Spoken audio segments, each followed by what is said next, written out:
ഈശോ മിശിഹായിൽ ഏറ്റവും സ്നേഹം നിറഞ്ഞവരെ, ആരാധനാ ക്രമവത്സരത്തിലെ കൈത്താക്കാലം 3-ാം ആഴ്ചയിലൂടെ നാം കടന്നു പോകുമ്പോൾ തിരുസഭ ഇന്ന് ധ്യാന വിചിന്തനത്തിനായി നമുക്ക് നൽകിയിരിക്കുന്നത് വിശുദ്ധ ലൂക്കായുടെ സുവിശേഷം 10-ാം അധ്യായം 38 മുതൽ 42 വരെയുള്ള വാക്യങ്ങളാണ്. ക്രിസ്തു ഒത്തിരി സ്നേഹിച്ചിരുന്ന, അതിലുപരി ക്രിസ്തുവിനെ ഒത്തിരി സ്നേഹിച്ചിരുന്ന, സ്വന്തം ഭവനത്തിലേക്ക് അല്ലെങ്കിൽ കുടുംബത്തിലേക്ക് ക്രിസ്തുവിന് സ്വാതന്ത്ര്യത്തോടെ യാതൊരുവിധ ഔപചാരികതകളും കൂടാതെ കടന്നു വരാൻ തക്ക ഒരാത്മബന്ധം അല്ലെങ്കിൽ വ്യക്തിബന്ധം പുലർത്തിയിരുന്ന 2 സഹോദരിമാരായ മർത്തായെയും മറിയത്തെയും, അവരോടൊപ്പം അവരുടെ ഭവനത്തിൽ അല്പസമയം ചെലവഴിക്കുന്ന ക്രിസ്തുവിനെയുമാണ് ഇന്നത്തെ സുവിശേഷത്തിൽ നാം കണ്ടുമുട്ടുക.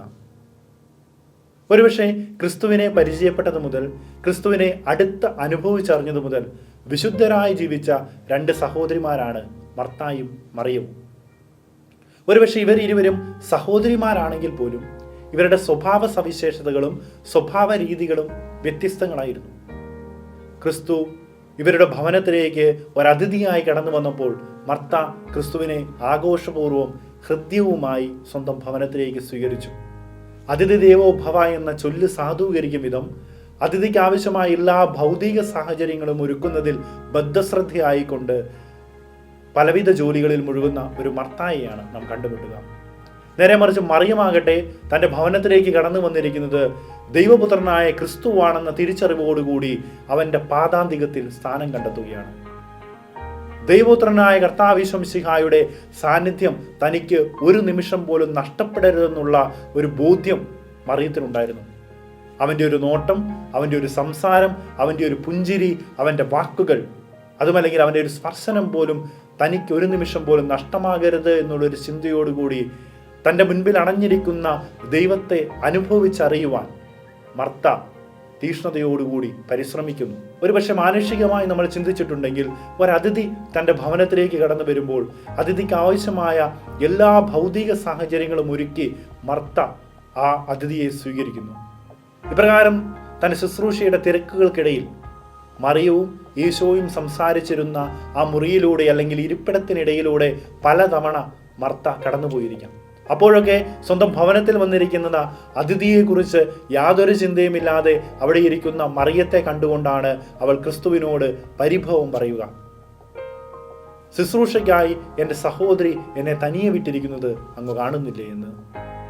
അപ്പോൾ ക്രിസ്തു അവളോട് പറയുന്ന മറുപടി നമ്മളെ തെല്ലൊന്ന് കൺഫ്യൂഷനാക്കും. ഇപ്രകാരമാണ് ക്രിസ്തു പറയുക: മർത്ത മർത്ത, നീ പലവിധ കാര്യങ്ങളിൽ വ്യഗ്രചിത്തയായിരിക്കുന്നു, മറിയം നല്ല ഭാഗം തെരഞ്ഞെടുത്തിരിക്കുന്നുവെന്ന്. പ്രിയമുള്ളവരെ, ഇതിൻ്റെ അർത്ഥം ഒന്നു മാത്രമേ ഉള്ളൂ.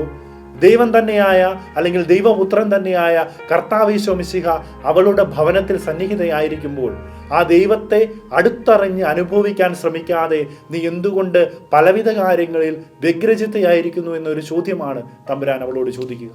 പ്രിയമുള്ളവരെ, ഇന്ന് മർത്തായുടെ ജീവിതത്തിൽ സംഭവിച്ചതുപോലെ നമ്മുടെ ജീവിതത്തിലും ഒത്തിരിയേറെ അതിഥികൾ നമ്മുടേതായ ജീവിതത്തിലേക്ക് കടന്നു വരാറുണ്ട്. ഒരുപക്ഷെ ചില അതിഥികളുടെ ഉത്തരവാദിത്തം ഏൽപ്പിക്കപ്പെട്ടവർ കൂടിയാണ് നമ്മൾ.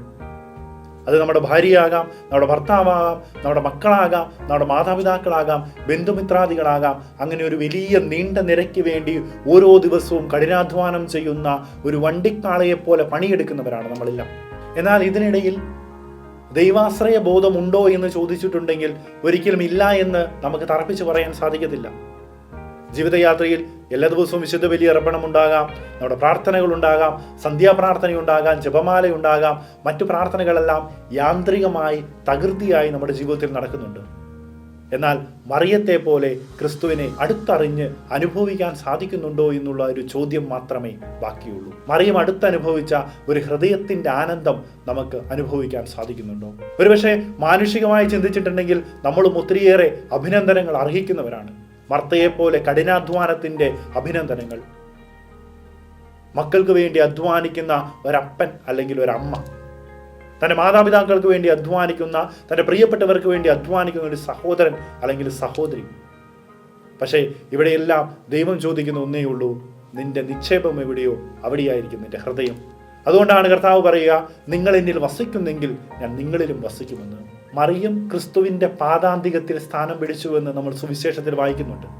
അത് ഇത്ര മാത്രമേ ഉള്ളൂ. ദൈവേഷ്ടത്തിന്, ദൈവഹിതത്തിന് കാതോർക്കുക എന്ന്.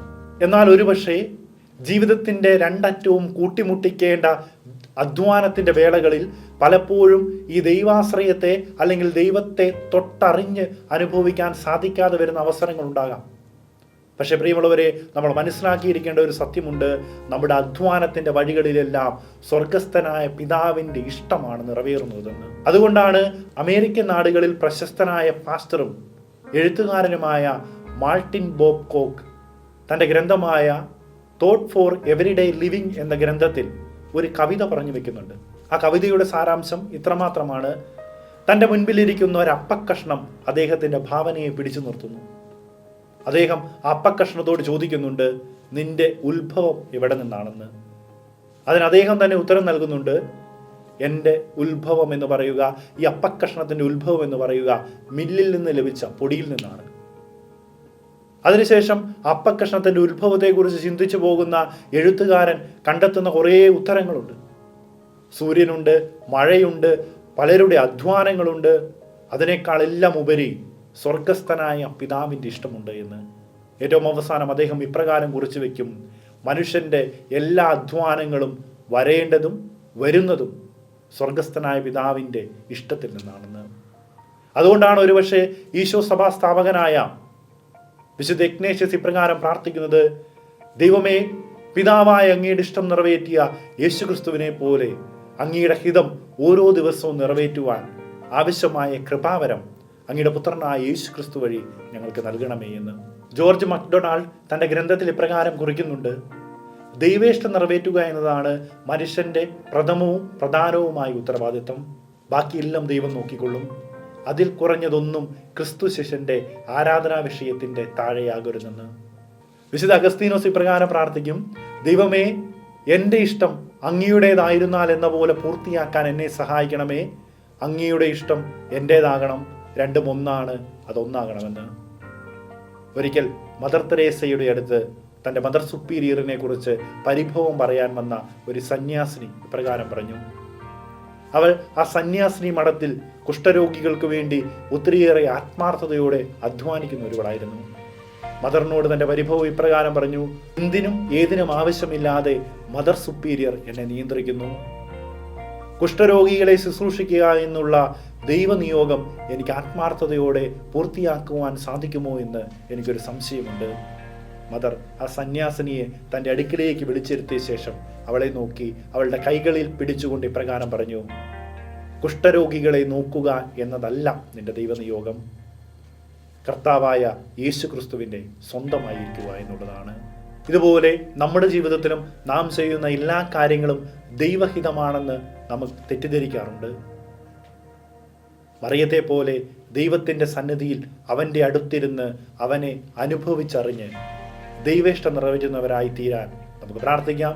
അതിന് സർവശക്തനായ ദൈവം നമ്മെ എല്ലാവരെയും സമൃദ്ധമായി അനുഗ്രഹിക്കട്ടെ. ആമേൻ.